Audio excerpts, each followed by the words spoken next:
Part of that is that we wanted to represent, I don't know if this sounds silly, but we wanted to represent U.S. Swimrun well. Mm-hmm. They talk about like, oh, they have these races in the United States, and the Boston Wet Sox do well at these races. We definitely wanted to represent U.S. Swimrun well.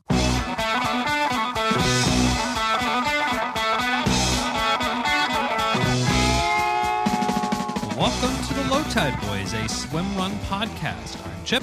And I'm Chris, and this is episode 98 of the show. This week, Is the 98-cent store still around? The what? 98-cent store? I think it's 99 cents now. Inflation. Hashtag inflation. This week, we welcome back to the show Bronwen and Greg Dierksen, A.K.A. the Dierksens, A.K.A. the Boston Wet Sox. They recently made American Swimrun history at ÖTILLÖ Malta, and they joined us on the show to share their race report on their epic day. But first, training update. So the update for this week is that there is no update. Hashtag off-season, hashtag YOLO, hashtag LFG again in mid-December. Yeah. So we're taking it easy. Unstructured for a bit. Unstructured training. Very nice. We even have the joint family vacations aligned. Yep. Tethered. TBD. Now to this week's triple threat shoutouts. Yeah, we need to shout out three amazing human beings, our three new patrons on Patreon. Thank you, Sarah, Scott, and Brett, for helping us keep the lights on. And as we mentioned last week, we have a special holiday gift for our patrons as a token of our gratitude that we'll be mailing out in a few weeks. We actually just got it in the mail today when we're recording. I'm looking at it, and it's pretty cool. I'm pretty stoked on it, and I think people will like it. So thank you so much for helping us pay for our hosting fees and all that stuff, and for our sticker addictions. Mm-hmm. Thanks. Now for this week's Feats of Endurance. So this week's award goes to Jess VandenBussche from Hamilton, Canada. She recently posted one of the best Strava titles we've ever seen. Also, with a 5K personal best that she accomplished during the race. Title is, If I Puke, I Puke. There's only one response to have for that is, hell yeah, strong work, Jess. Way to go. Hopefully you didn't blow chunks, but if you did, then you did. Good on you. If you want to be like Jess and 300 plus cool Löw Tide Böyz people in our Strava Club, head on over to Strava, search Löw Tide Böyz, join the fun, give kudos, receive kudos, all that good stuff. It's off season, so you'll probably see a little bit more, some exciting, different activities going around. Random stuff. Speaking of what's happening in the swimrun world, on to this week in Swimrun.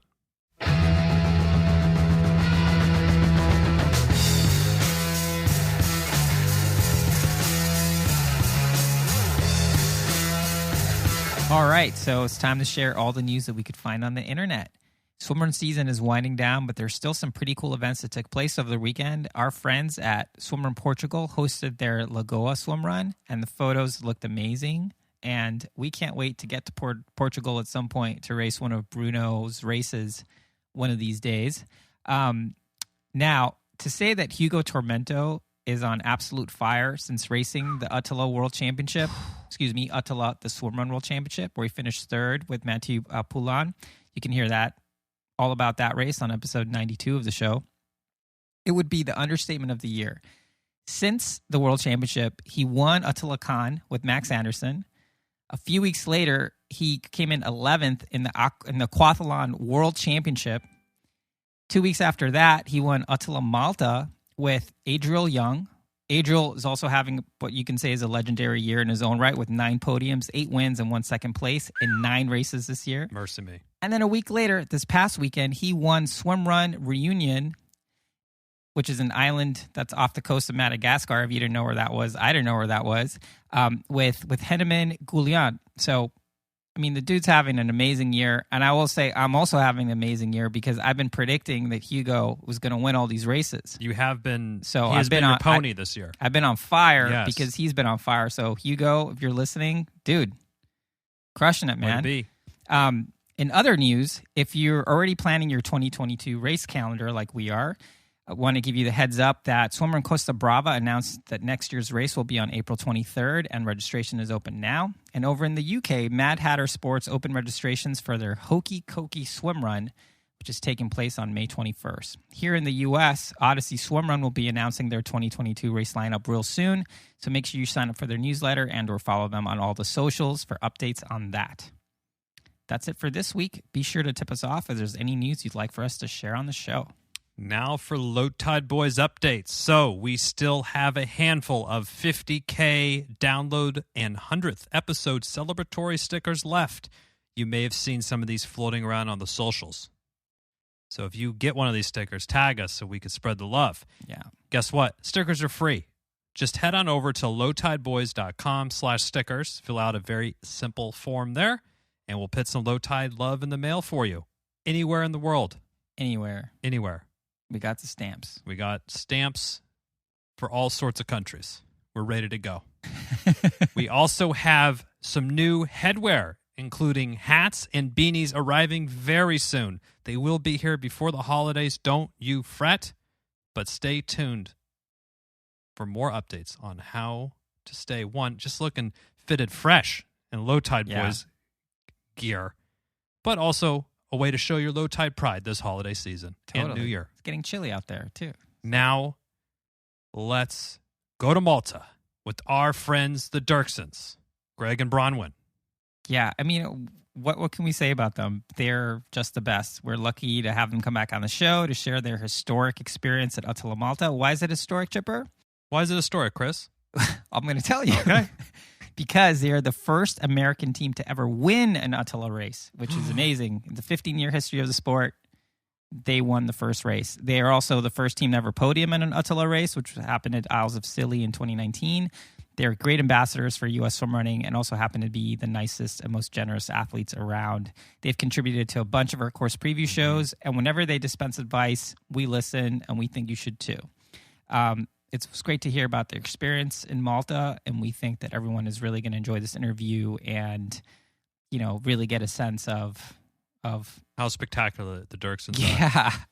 Additionally, our good friend Rasmus Ladonius dropped the newest ÖTILLÖ Malta video, which you could see, and the Dierksens are featured prominently throughout, and you see a little bit of Bronwen played this a little bit close to the chest in the show, and then I saw footage, and I'm like, Same. Okay, I see how it is. Yeah. I see. So they were in the race in the video, so be sure to check that out either before, or after, or during this interview, or just be like us and just have it on a constant loop during work. We're really trying to get Rasmus the downloads, Got to get the those views. Got to get those views up. Nice. Yeah, so enjoy the Dierksens. They're great. We love them. We think you do too. We're assuming you do too because there's nothing not to love. And enjoy this interview. I don't have anything. Yeah, I'm out of Malta. It's off season. There's no quips coming out of Chipper over here.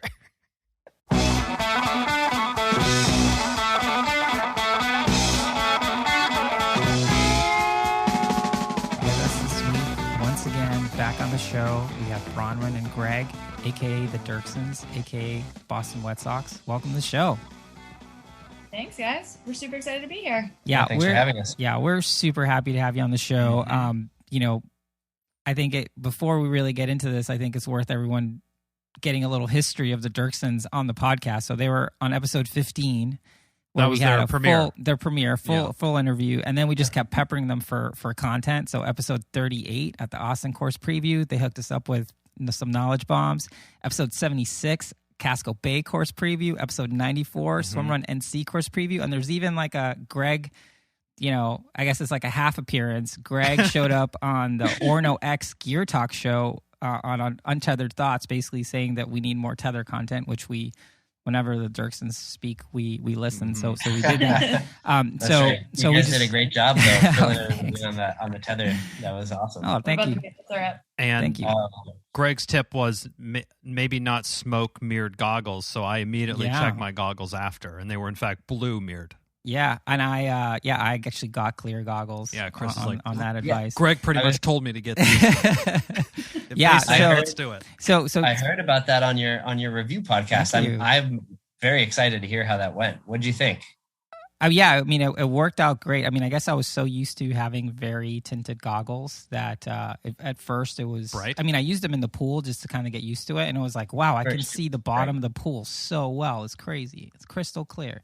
So that was cool. But this isn't about us. This is about you guys. So first of all, we have to say thank you for being so helpful with us. You guys have a ton of experience, so we just always really appreciate you guys being willing to help and sort of share your knowledge with the sort of greater Swimrun / podcast listening community out there. So thank you so much for that. Yeah, of course. Hopefully we haven't let anybody down a bad path. Hey, that's how we feel every time. Every time we're like, hey, we like after the race, when someone's like, hey, we listened to your advice and it worked out great. We're like, oh, thank Jesus. Phew.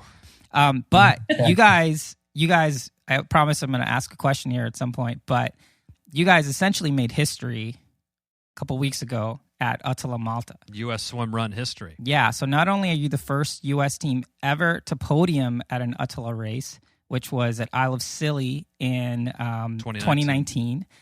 You got third in Catalina in 2020, and then just a few weeks ago, you won the mixed division at ÖTILLÖ Malta, which is super awesome. So congrats on that, and yeah, we just want to hear the whole story. Yeah, we're happy to talk about it. Very open-ended question. Yeah, we haven't recapped it even that much with ourselves. We normally do a bit of a postmortem. But yeah, I feel like it's been, because it's actually, we were leaving for the airport about exactly a week ago at this point to get back on the plane. Mm-hmm. So yeah, that's right. It's been a bit of a whirlwind. Yeah, it was 3 a.m. local time and like 9:30 p.m. Eastern Standard Time when we left Malta. So that was a quick end to that trip. But no, it was super fun. The race was beautiful. And I think the swims were the highlight for me. Maybe we should save highlights for the end. We'll save highlights for later. But yeah, it was overall, it was what we wanted out of the day. And we definitely have some critiques on ourselves that to work on. I guess it's kind of you always do after a race. Sure, there's always room for improvement. But why don't you tell us? So the decision to do Malta, was that really a response to Catalina being postponed? In the end, it was. So I was thinking about that a little bit. It was both a really long time in the making and also it just happened very, very quickly. So last year it was our 10th anniversary, November 6th with our 2020 was our 10th anniversary. We had thought, thank you. We had thought a while ago that, oh, hey, we'll do something fun. It's our 10th anniversary. Let's go someplace cool. And then nobody went anywhere. 2020. So after that, we had said, you know what, we're going to substitute. 2020 was our 11th anniversary. 2021 is going to be our 10th. We're going to do something big for that. But we had kind of written off a European trip, I feel like, at that point, just because everything kind of kept on getting canceled and pushed back. We really wanted to do Scilly. We had our hopes set on Scilly for 2021, and then that one got canceled. And so we were just looking for something kind of cool to do. Yeah. So we sort of had like that bug in our ear to do Malta, and Malta and Cannes were sort of high on the list just because they're high percentage swim races, which suit us well. So then when Catalina got postponed, that was sort of, I guess, like the last straw, perhaps. Yeah. So we're like, well, if you will, yeah, let's just do it. And so my younger sister, she lives in Brooklyn, and her husband, and we needed somebody to come and take care of her daughter because she's in kindergarten. And we basically said, hey, would this be possible? Could you come up and watch her for a long weekend? And they said basically any weekend except for the weekend of Cannes.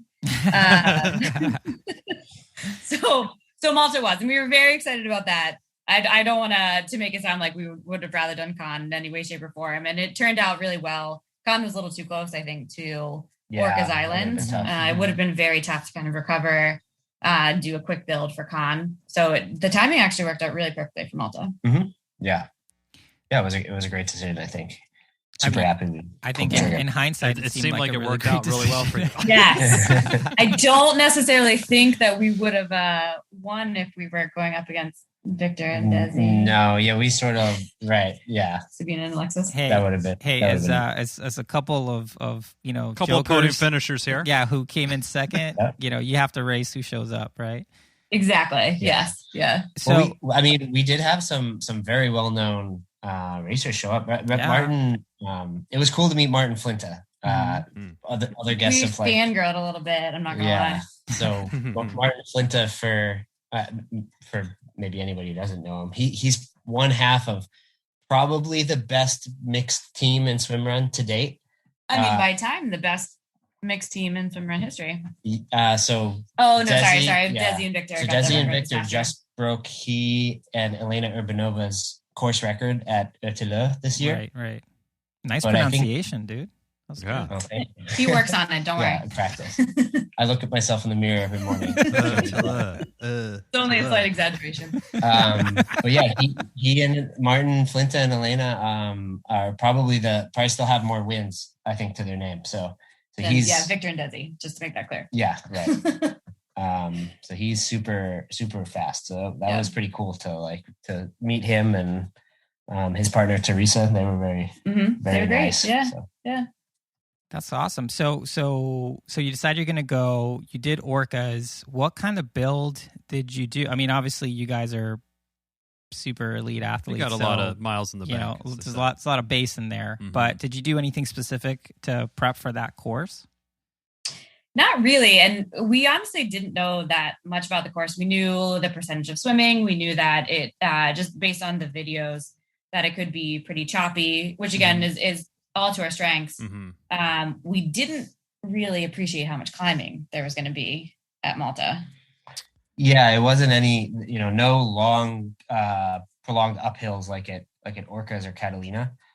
Just like short little punchy things coming out of the water. It's like Lots of It's the short worst. climbing. it's like Like a death, boat If ramp there or was, like, something. like death 14 by a swims. 1,000 cuts type of thing. Exactly. Yeah. And just for a comparison, so I think my Strava is pretty accurate, or my Garmin is pretty accurate. So my Garmin had orcas at 3,900 feet of climbing, and it had Malta at 3,100 feet of climbing. Damn. Yeah. So it was a lot of climbing. Yeah, that's it's nothing to snuff about. The one thing that we did do that was maybe a little bit different is that the 3 or 4 weeks leading into the race, we did Saturday mornings were like long swims. Yeah. Mhm, We did it. mhm.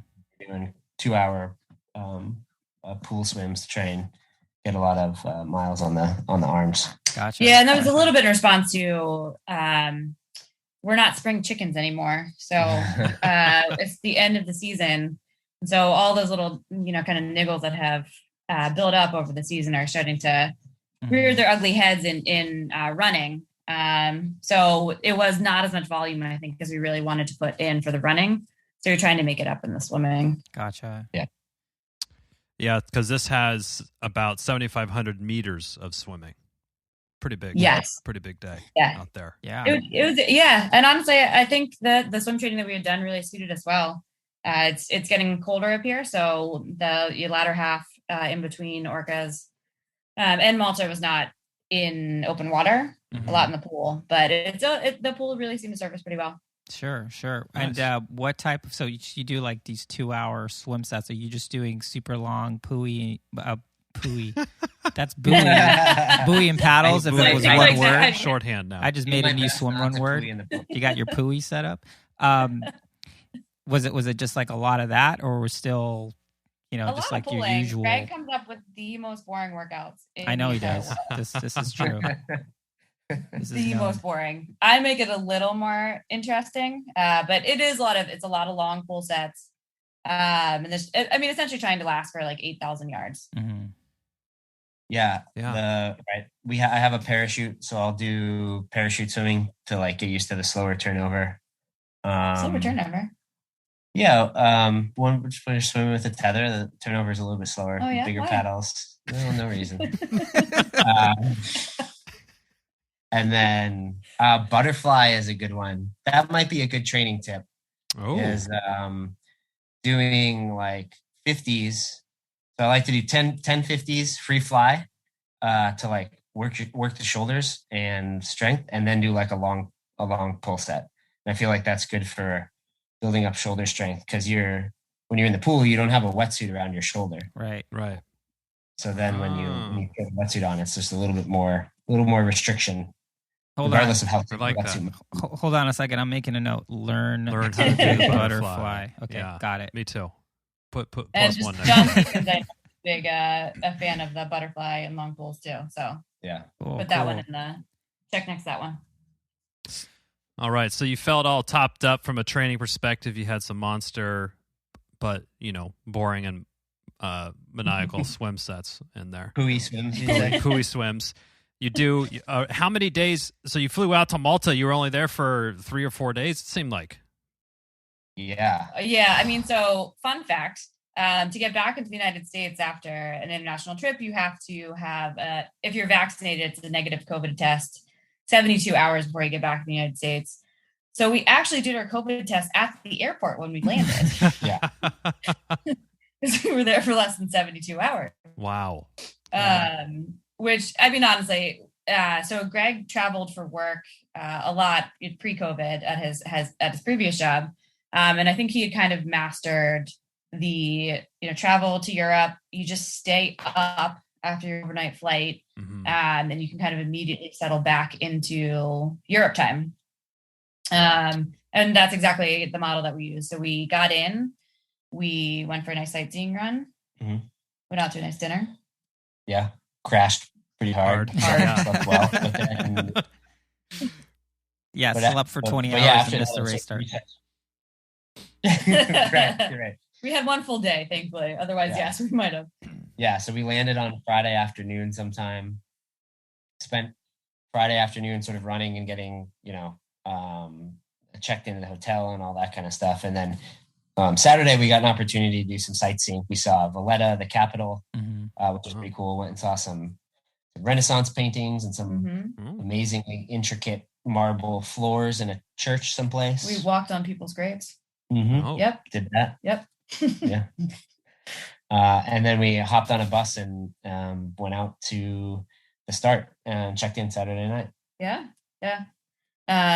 So the resort was really cool. It seems like they have a kind of a bunch of these different resorts on the northern end of the island, which is where the race start and finish were. And it's a nice kind of self-sufficient little area. They have different restaurants within the hotel. Super nice. They had a big breakfast for us, like a big continental breakfast that they opened up at like 6:00 in the morning on race morning. It's a great race experience. Awesome. I noticed they're doing a little bit of that in cons as well. Is they have a race specific hotel that's sort of the headquarters, if you will, and they do the early breakfast and all the athletes are staying there. So it sounds like they're kind of parlaying that same idea here. And it's great to see other people. I mean, you definitely get that everybody's fitter and more attractive than I am feeling right before the race, which is fun. But it is really great to have that experience with everybody else. Yeah. Nice. Yeah, I think Mel Bartow put it best when she's like, "Does anybody here eat cookies?" I think the answer is no. Yeah. I didn't get that. We do. Yogurt, yogurt and berries, or maybe just those Danish cookies that are, not a Christmas chocolate, time. not a Miss Fields. I don't think they know who Miss Fields is over there. Yeah. No. It's like, Probably not. But those Danish butter cookies, though, they probably know those. Yeah. I grew up on those. So why don't you walk us through kind of like your race report? I mean, it could be you want to do leg by leg, that's fine. You want to give us like a bird's eye view, whatever you want, but we would love to hear just sort of how the race transpired for you guys. Yeah, so it started out not the best, and we had anticipated it would be a great start because they had originally had a run for the start, and they kind of I was glad that they switched that because it was kind of like a little loop around this parking lot essentially, and then we were supposed to get in the swim. So they ended up just having us get in the swim, which for us we were like, great, we're going to start off on a high note. We're going to get in the water and hopefully have a little bit of a lead. But yeah. So it was cool that it started with a swim. This is the first swim run we've ever done. Yeah. Ever. Where we were like, I don't know, 50 feet from the water. Yeah. And you just charge down into the water and get swimming. That was pretty cool. Yeah. It's like a triathlon start. Yeah, like a beach start or something. Yeah. Nice. Yeah, exactly. That was fun. but yeah, Bronwen. So the start was fine. Like logistically, it was for us. So the men started at 7 or 8. They started at 8 and then we started 15 minutes later. And so we go charging out into the water, and we're swimming. We're doing pretty well. We get toward the people. Front. Yeah, we were clear of people. And then I sort of took us out around these rocks, and I felt like we were like starting to pull away from people, and it seemed to be going well. Turns out that it was totally unnecessary to go way out beyond these rocks because you could take a quick left. Detour. You're still sightseeing. Right, that's right. I was like, oh, look at that, that's beautiful. Let's go that way. So we ended up getting to the beach, and I look back, expecting to see a nice gap, and like they're right on top of us. Like, dang, this doesn't bode well. Yeah. So that was definitely, I think that might have even honestly been like the low point of the day, which isn't bad considering. But it was a little difficult early on when we had expected to have a little bit of clear water to see people immediately behind us. And not that we expected to blow any other teams out. We definitely didn't. But like we were saying, I mean, we don't win races by running. We win them in the water. And so to not have formed a gap like that in the water sort of shakes our confidence in the game plan, I guess. Yeah, I could see that. Yeah. So the first section is sort of all south of the race hotel around a bay, Ganea, I think it's pronounced. And it's cool. It's like these steep mud cliffs. The whole island is very arid, like very few trees. Well, that was pretty green because they had a bunch of rain. So we had a very special kind of scenery for us, I think. Yeah. So grassy, but yeah, it was cool. So you sort of like loop around these bays and run up and down these steep hills. And some of the most striking pictures you'll see on the Flickr page for ÖTILLÖ is these barren mud cliffs and these big rocky outcroppings. And so that was pretty cool. After the first swim, Martin Flinta and Teresa Osterman, I think is her last name, Osteros. They passed us, and it was kind of funny because we were running on the top of a cliff and we're coming up to the descent, and he like all of a sudden sort of grabs the leash and pulls her in front of the tether and pulls her in front of him, and then they just go bombing down the hill like so fast. It was super impressive. I mean, he was a very technically advanced runner, and she clearly is too, because they just left us in the dust. But then we sort of made our way through. So I guess it was like 3 swims, 3 runs. Yep. Back to the first energy station at the Golden Bay. What's that? At the Golden Bay place. Right. Yeah. Right. Golden Sands Bay or Golden Bay. Yeah. Yep.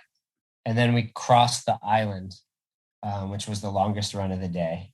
Yeah, that was going pretty well for us. I was actually secretly suffering, which had me pretty concerned. But swimrun is there's a little bit of swimrun magic. This probably happened for other people too, but running marathons, doing anything other than swimrun, if you end up in a hurt box at the beginning, I've never recovered from that in anything but swimrun. But swimrun you can. Yeah. I don't know what it is. There's a little bit of magic there. The water on the legs and getting off the legs. I think you're exactly right. Like it has something to do with that. Just cycling through or doing something. I'm not exactly sure what it is, but you can recover and you can feel good after kind of ending up in a hurt box. But that was the longest run of the day, kind of running across the island. And then by the time we got to the next swim, the woman said it was over a 4.5 mile run. Yeah. And we could see people behind us. But that was a good sign for us if we could just see people then, because that's kind of like the lowest percentage of swimming on the day is at that point. So we figured if we could be ahead of people at that point and kind of keep with it, that it was a good sign. Yeah.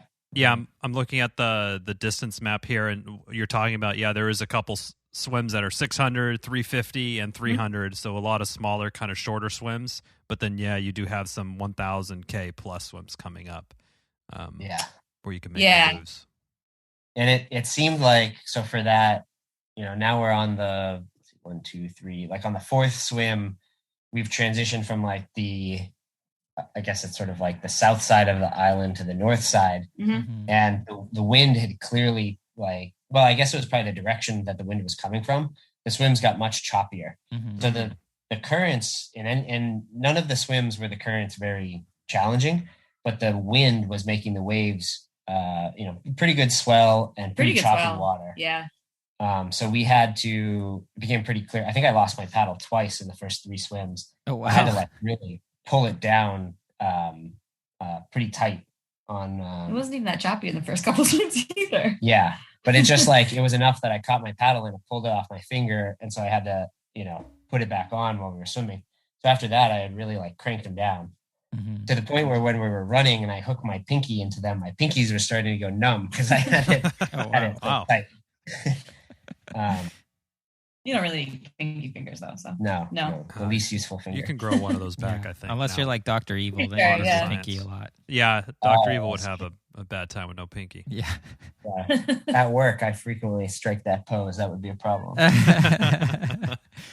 So the water on the north side is getting choppier, and are you guys just like, all right, it's the Dierksen time, showtime? Let's make some moves. a little bit. The swimming is definitely our strong suit. And so for those swims, we were getting into it. Yeah. Is there a certain technique or anything that you apply for when you do see that, hey, the wind has shifted and now I'm going through a different type of water than before? It's not glass like a lake or anything, but there is some chop. You mentioned you're catching your hand, so are you trying to really focus on like a high elbow type exit, or what are you kind of working on to help, conquer or combat the chop?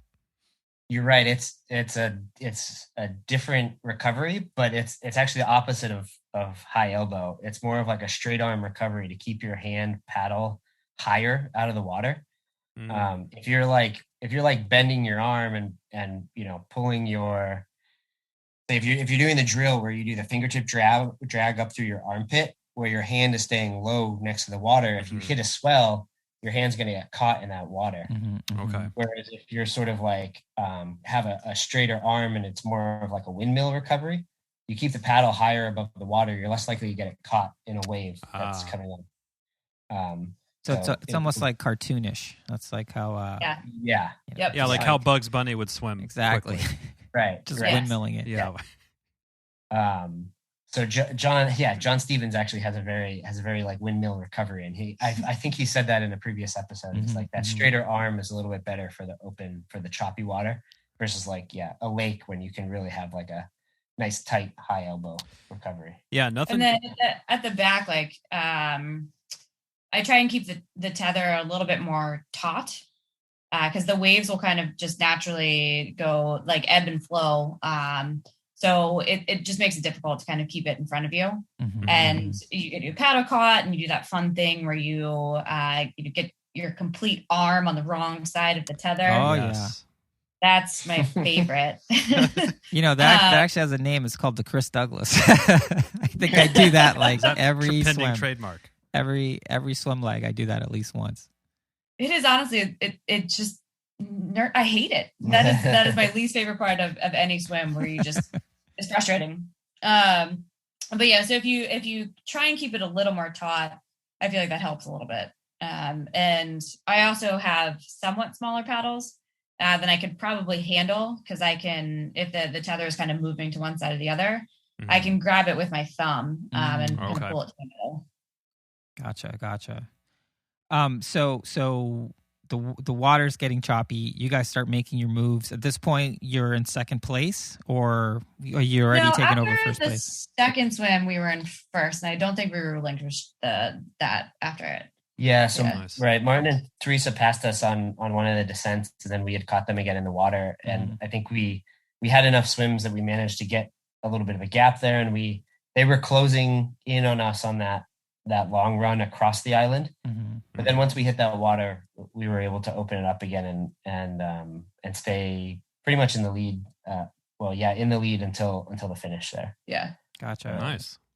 Gotcha. Yeah. I mean, that's awesome. So second half of the course, you're essentially running with the lead. Are you looking over your shoulder? Or are you guys just in the zone? Yeah. Oh yeah. Yes. All the time. Head on a swivel. Yeah. We've never done a race where we were not looking over our shoulder the entire time, wondering where people were behind us. Oh yeah, absolutely. Casco, Orcas, Lake James, every single race. It's always, where are they? They're coming for us. Yep. Keep pressing. Keep pressing. Yes. Okay. Yeah. So then like the second section, if the race was in 4 sections, the second section was the 600 meter swim in that I think it's like Zimea Bay, or I don't know how to pronounce an X. Like it's got 2 X's Maltese. in it. Yeah, 2 X's and a J in there. Yep. Right. And then kind of a few like medium swims and runs scattered through there until you hit the 1,050 meter, 1,050 meter swim in front of the water. That was probably the most or second most interesting swim, because there was the most stuff to look at. Yeah. You're sort of like going along. There are like apartment blocks on the shore. You're swimming parallel to the shore. Right. Gotcha. And then you can sort of see like some fish and like rocks and stuff beneath you. So that was kind of an interesting swim. Yes. Yeah. I like that one. And then a 1,600 meter run. Yeah. And I felt like that was where I was like, oh, yep, I'm feeling better. I think that 1,600 meter run, I was, getting back into it at that point and feeling pretty good. Were you doing anything to sort of get out of that headspace, or did you like take extra gels, or spending a little bit more time at the energy stations, or what was your protocol to kind of get back to it? Not really. I think I think I have no idea what it was. I think like the promise of having some more swims up ahead of us and making it through that long run, I think kind of turned. I mean, obviously it's always a little bit in your head. Sure. Yeah. So I think like getting through the longest run of the day, and then knowing that these big swims are ahead of us helped a lot. We did take a little bit of a longer pause at an aid station to guzzle some more water and take on a little bit more nutrition. Yeah. Maybe that had an effect, but yeah, it wasn't anything in particular. Yeah. Yeah, agreed. And so the aid stations were a little interesting at this race too. Not in any way, shape, or form the race director's fault, but they were not allowed to have like the big things of precision hydration or anything like that.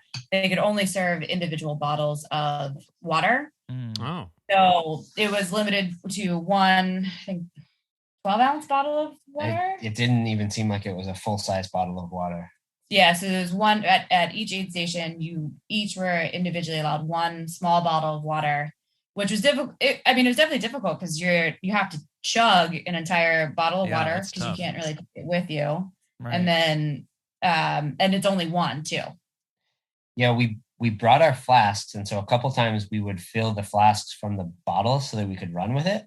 Mm-hmm. But it seemed like they may have positioned the aid stations near swims so that you couldn't run off with a bottle, which sort of makes sense from like a littering standpoint. Yeah. Like if you're running with a bottle, you'd probably hopefully you wouldn't, but you'd be more inclined to throw it, I think. And, I'm sure they don't want that. Yeah. Sure. Are you guys also, so again, when you're coming out of this, is this something that you're communicating, or Bronwen, are you just like, I don't even want to tell him this because I don't want him to kind of know what's going on right now? Or are you like, hey, I need you to dial it back to a 9 instead of a 10 type of thing? No, I didn't say anything, actually. Sometimes I will. But I think it's one of those things, like if you talk about it, it gives it makes weight it real. Or something like that. So I just didn't want to say anything because again, there is that swimrun magic where it can just stop and it can be fine. So I was hoping for that turnaround, and I think you were a little surprised after the race when I said that I was kind of hurting in those first few runs. Yeah, I didn't notice. I thought we were moving pretty well. I'll ask. So of course we have the tether, and so I can feel on the tether how taut it is. But I'll ask how you doing, how you feeling. And as long as I get, a grunt or not like some positive, very eloquent at all times. Thank you. Yeah. But you've been married for 11 years. A grunt's all you need. That's like a paragraph of communication, I think. Exactly. Yeah. If you can't tell everything you need to know from my grunt, I don't know what you need. Yeah, you waking up to get the kids? All right, I'll get him today, but you'll get him tomorrow. Sounds great. Great talk. Great combo. Awesome. So then you get to sort of, I guess, the last bit of the race. You've gone through these long swims. Now everything's kind of short. At that point, were you guys feeling like you had it in the bag, or are you still looking over your shoulder until you cross the finish line? We looked over our shoulder until we hit the last swim. Because there were also, you can't really tell this on the maps. And again, we do this every single time we do one of these races. We're like, it can't be that technical. Yeah, like this that's right. section's fine. How it looks like technical there's can a the running road. be? Come on. Yes. I mean, it's going to be easy. But it's, so Matt and Michael, they're a little cruel. There's a perfectly good road right next to where you're running, and they're going to have you run on something that's not a trail in any way, shape, or form. Yeah. Which afterwards you appreciate because it's hard and it's fun. And it's good to do stuff that's difficult. But in the moment, can I just please go on this road? Beautiful road. Yeah. Yeah, you could pick the pace up. I'm looking on their Google Maps little embedded thing here, and I think I see the trail that you're talking about. But the map is actually drawn on the road because Google won't allow such silliness. Yeah, Right. especially when Trail. it isn't really a trail. Yeah, It's just so like, here's Yeah. Here's some dirt. Yeah, no, that's just Mott's pulling a cruel trick. So yeah, those like the longest swim, 1,300 meters. That one was tough because it was choppy, Very choppy. but it went well. And then we went through those shorter, faster runs, like you mentioned. But we were still not. Like Bronwen said, I mean, we didn't feel confident until the end because the at the end there are two long runs, about 3.5 miles each, separated 2.5 miles each. Okay. Yep. Separated by just like a short swim in between them. Through the Popeye Village. That's right, the Popeye Village. Yeah. And so we were worried that if we had not opened up enough of a lead, that some of the really fast runners. Yeah, they got Yeah. 10Ks to come through on you, probably. Right. Exactly. Yeah. And it's very technical in those spots. I mean, I think the only thing I can use to kind of describe it is like running on coral, like loose coral. Yeah, the island is weird. It's made out of limestone, and it's almost like it's melting, and so it's like these like pieces of sponge rock like sticking up out of the ground, kind of like coral that you have to run across. It was pretty wild. Yeah, and you can't catch a toe on that because you will end up in a field of sharp rock. Yeah. Ouch.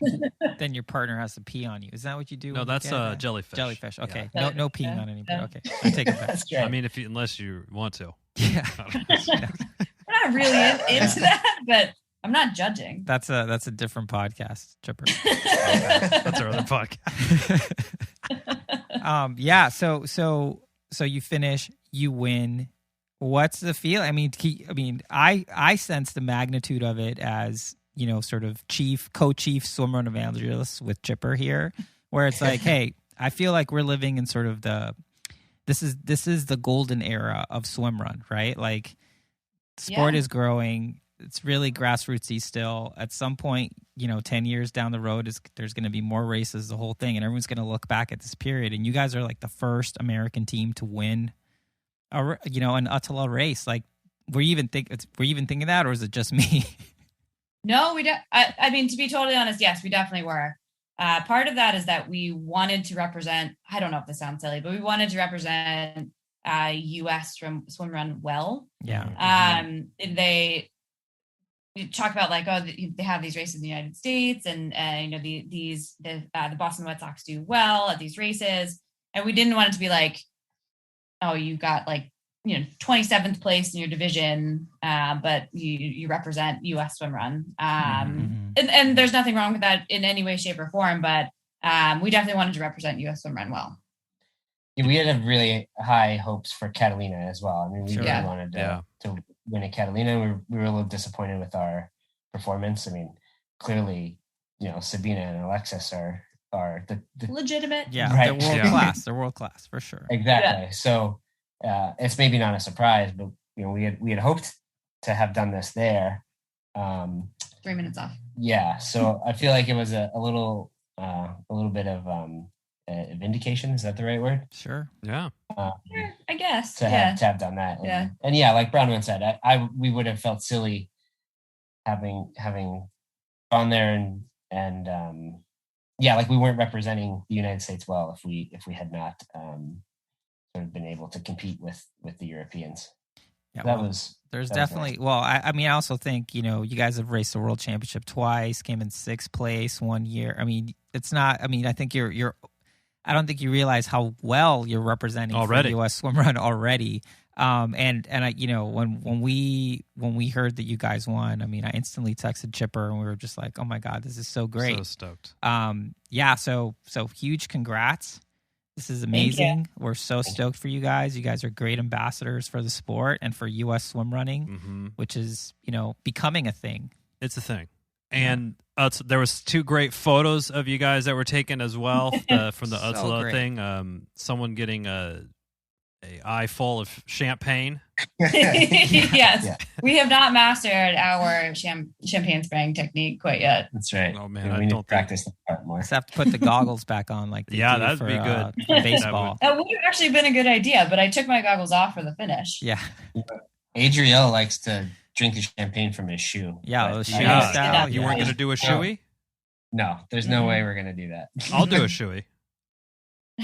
Yeah, sure. If we win a race, Yeah, if we win a we'll race, shoey I'll do all a over the shoey. place. I'll problem. shoey. I'll do 10 It's the of them. least probable thing to happen. Yeah. I'm comfortable. Okay, but you have to committing to promise that. it right now. Yeah, okay. Yeah, We'll Chris is commit. in. We'll He's pinky in. swear.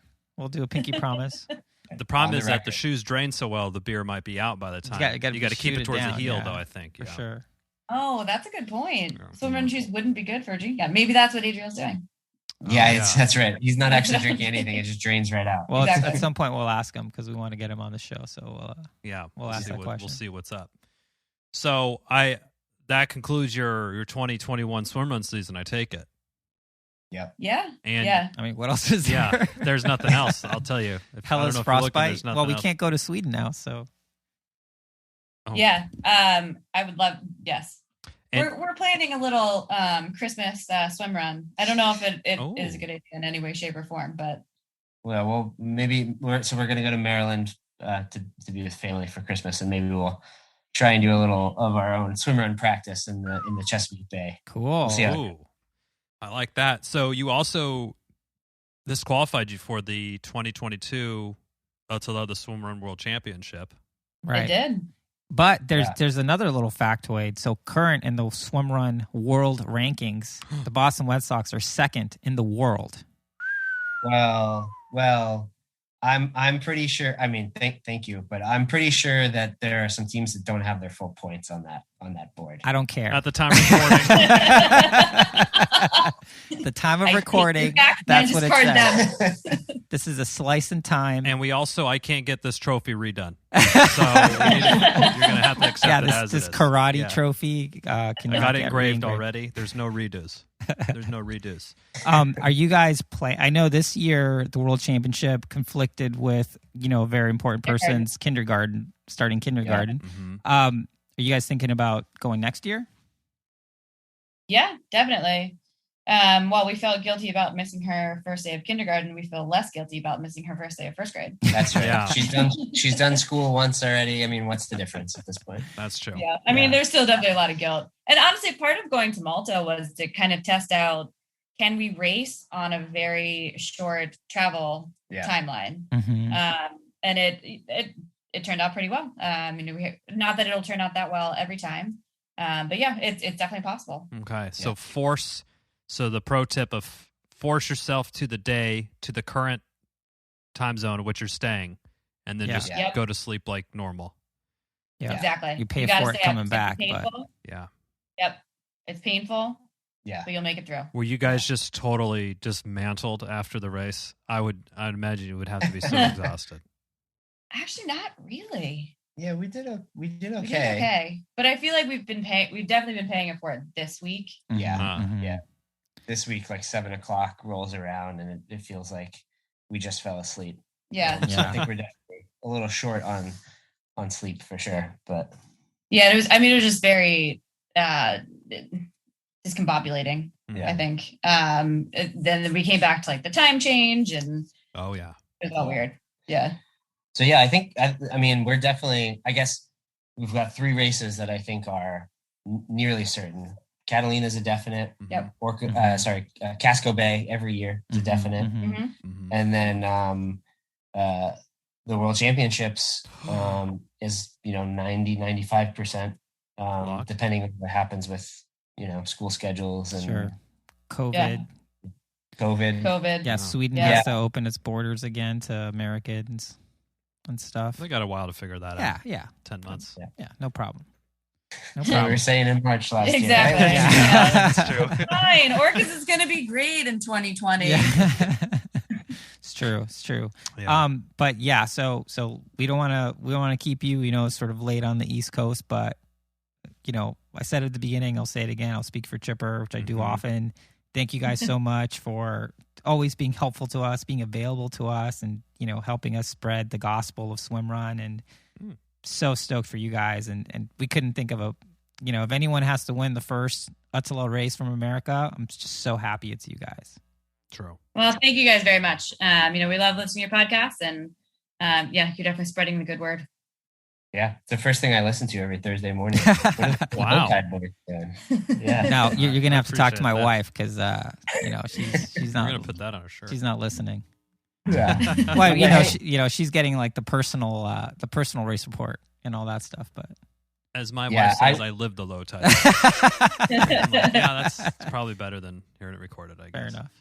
We're pretty lucky that we're both into it, because I feel like I could talk about swimrun all day, every day, and so I'm lucky to have Bronwen also be interested in it and willing to talk about it. That's nice.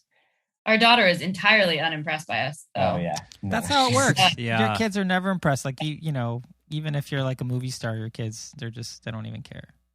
Well, we got I don't know why we're talking about this, but I told her recently that we got like second at the Isles of Scilly. She's like, well, why didn't you win? Sorry, we were super happy with that. But, Yeah, geez, kid. low-key motivational speaker. Nothing keeps you humble like kids.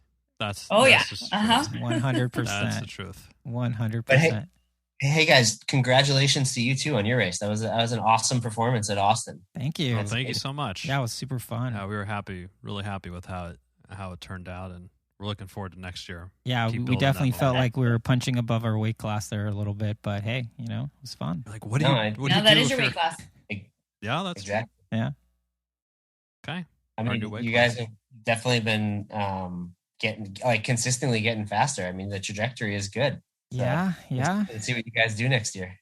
Yeah, we're excited. We're gonna put in for the world champs as well. So fingers crossed on that one. But seeing if we get into that will kind of dictate what the latter part of the swimrun season is. But we hope to see you out there as much as possible. Yeah, definitely see you in Catalina, Casco for sure. And then, maybe in Sweden. Nice. That'd be cool. That'd be Oh, great. my word. Be awesome. Well, We'll get some, And everything will be right in the world. The Dierksens will be waiting for us at the finish line. All changed. Greg's hair will be perfectly coiffed. And Got American give us Crew. a high Yes. five. pomade in. Yeah. No problem. You carry that with you, actually? It's right next to his whistle. Yeah. Keeps it with his whistle. Instead of the compass, Yeah. sub the pomade for the compass. I like it. Nice. Yep. He had kind of a mullet at Orcas, though. Oh, hey, it's all the rage now. Bullets are making a comeback. Don't do it, Chipper. Okay. Yeah. I could please get a don't. really righteous one right now. Yeah. Super righteous. It'd be like Joe Dirt. I could do a Joe Dirt style. Nice. Yeah, I think we should end this podcast right now. The wheels have fallen off. Well, Greg and Bronwen, thank you so much again, and we'll see you in Catalina. No doubt. Sounds wonderful. Thanks, guys. All right. Thanks, guys.